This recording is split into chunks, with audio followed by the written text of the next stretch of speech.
हिरीम का काम है कि जो कार्य तुम कर रहे हो उससे विपरीत कोई वहां नहीं आने देना। जब जब हिरीम लगाया गया, और मंत्र के पहले लगाया जाता है, अन्य बीजाक्षरों को नहीं। अन्य बीजाक्षर व्यवहारी है, मुंह देखी कर लेंगे, अपने को अंदर कर देंगे, दूसरे को रोक देंगे। अन्य बीजाक्षर, विजय धुर्रा बैठा है, अन्य बीजाक्षर विजय धुर्रा जैसे। कोई थोड़ा ही सा व्यक्ति मिल गया, आजा भाई तो अंदर आ जा, और तू बाहर चल।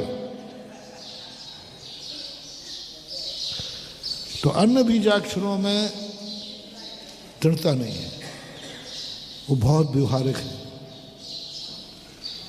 वो किसी के साथ भी कहते ठीक है तुम भी आ जाओ, तुम भी आ जाओ। सांप्रदायिक नहीं, एरियापथ है। आचार्य उपाध्यायों के लिए नंबर लगाए गए क्योंकि ये थोड़े से पर से संबंध रखते हैं, वीतराग और राग दोनों से मिले हुए रहते हैं, आत्मा और कर्म से मिलकर काम करते हैं, कर्म को छोड़ते नहीं हैं, नहीं कर्म चाहिए। आचार्य उपाध्याय साधु भी थोड़ी थोड़ी कसाय रखते हैं, राग रखते हैं, बड़ी धर्मात्मा से रखें लेकिन रखते हैं, धर्मात्मा से रखें लेकिन रखते हैं। लेकिन सिद्ध भगवान को ना धर्म से मतलब है ना अधर्म से मतलब है, कोई मतलब नहीं, क्योंकि उनका बीजाक्षर हीरीम है। बस कुछ नहीं, मैं धर्मात्मा हूं, धर्म से तो राग रखो, नहीं, कोई लेना देना नहीं। ना धर्म है जो मैंने कहा था, परसों ही कहा था शायद, उदासी प्रथम वृत्ति, जिसमें मित्र और शत्रु होते ही नहीं है, संसार और मोक्ष होते ही नहीं है, राग और वीतराग होते ही नहीं है, अच्छा और बुरा, क्या अच्छा क्या बुरा होते ही नहीं है। अच्छा बुरा हमारी कल्पना है, अच्छा बुरा हमारी कल्पना है, ये भगवान है मैं भक्त हूं, ये हमारी कल्पना है, होते ही नहीं। ना कोई भगवान होता है ना कोई सिद्ध भगवान। हीरीम बीजाक्षर, हीरीम बीजाक्षर कहता मैं कुछ नहीं जानता हूं, बस यहां सिद्ध रूप है, यहां कोई नकारात्मक शक्ति नहीं छू सकती, कोई कर्म बंद नहीं है, कर्म बनाए भी हैं उनको नहीं छू सकते, कुछ नहीं। हीरीम बीजाक्षर की वो ताकत होती है। हीरीम बीजाक्षर जो जब बनता है, जब ध्यान करते हैं, उस समय सारी नकारात्मक शक्तियां, कितना भी बड़ा दुश्मन तुम्हारे सामने आ जाए, कितना भी बड़े भूत प्रेत तुम्हें डर लग जाए, आप 5 मिनट हीरीम हीरीम हीरीम हीरीम, आप चमत्कार देखना, सारी नकारात्मक शक्तियों के पैर कांप जाएंगे, तुम्हें छू भी नहीं पाएंगे, छू भी नहीं सकते, क्योंकि तुम हीरीम बीजाक्षर, देवता भी आ जाए, कोई व्यंतर भी आ जाए और तुम हीरीम का ध्यान करना शुरू कर देना, देवता की मजाल नहीं कि तुम्हें छू देगा, लेकिन तुम्हारा कंसंट्रेशन होना चाहिए हीरीम में। हीरीम हो आ रहा है, नहीं गड़बड़ नहीं कर, सांप आ रहा वो आ गया, भय से मुक्त होकर हीरीम को समर्पित हो जाओ। हीरीम अपनी ऐसी ड्यूटी करेगा कि सांप की मजाल नहीं है कि तुम्हारी लक्ष्मण रेखा को पार कर दे।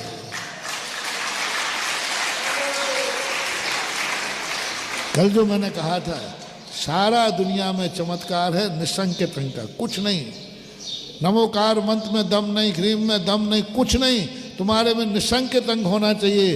तुम ह्रीम के प्रति निसंकेत हो जाओ, बाकी सब जिम्मेवारी ह्रीम पे छोड़ दो, तुम निसंकेत हो जाओ। बस ह्रीम पर तुम्हें विश्वास है, आंख बंद कर लो, वो ऐसे बीच में आंख मत लो, आ तो नहीं रहा है वो,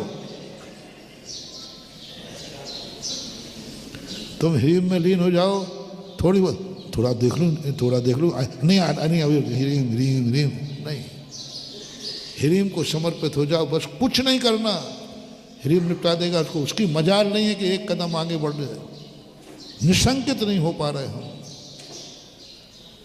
तो ह्रीम जो बीजाक्षर हर मंत्र के साथ लगाते हैं, जहाँ ह्रीम पूरी नकारात्मक शक्तियों का अंत कर देता है, इसलिए हर मंत्र के साथ ओम ह्रीम, उसके बाद फिर कुछ भी लगाते हैं। ह्रीम का भी ध्यान करने के लिए ह्रीम लगाओ। ह्रीम का ध्यान करने, ओम ह्रीम ह्रीम नमः, ओम ह्रीम ह्रीम नमः, ओम ह्रीम ह्रीम नमः। ह्रीम लगाओ, वो दोनों अर्थ अलग हो गए। ह्रीम का ध्यान करने के लिए भी हमें सुरक्षा चाहिए, तो वही ह्रीम का ध्यान करो, वही ह्रीम तुम्हारा रक्षा करेगा। बॉडी गॉड अपनी भी रक्षा करेगा और तुम्हारी भी रक्षा करेगा। अपनी रक्षा क्या करेगा? ढाल, ढाल से अपनी रक्षा करेगा, तलवार से तुम्हारी रक्षा करेगा। तो ह्रीम अपने आप में ढाल बना दो, दूसरे ह्रीम को अपना साधन बना दो। तो ऐसा एक विचित्र आज अपन जिस तरफ गए हैं, क्योंकि भगवान के चरणों में बैठा हूँ, आनंद की विशुद्धि। अब यहाँ वहाँ के प्रवचन नहीं आएंगे, आनंद के प्रवचन आएंगे। पंडाल का प्रवचन अलग है, भगवान के चरणों का प्रवचन अलग है। तो हर प्रवचन का एक अलग अलग मजा होता है, क्षेत्र का भी। और मैं तो ज़्यादातर प्रभावित होता हूँ, किस क्षेत्र में बैठा हूँ, जहाँ बैठा हूँ मैं वहीं से प्रभावित। इस समय कहाँ बैठा हूँ? भगवान के चरणों में बैठा हूँ। तुम्हें कहाँ बुलाया है? यदि 108 आए हो तो फिर बोल लो, और नहीं आए हो तो पधारो, अपनों क्या है। 108 आए हो तो फिर आज गंधोदक दे देता, 108 होते तो तुम्हारी शांति धारा कराता, 108 होते तो मैं तुम्हारे नाम बोलता, 108 होते तो मैं तुम्हें ऐसा आशीर्वाद दिलवाता कि जिंदगी भर खत्म नहीं होता। ध्यान रखना, मैं खुद दिलवाता, मैं खुद करवाता नमोस्तु तुम्हें।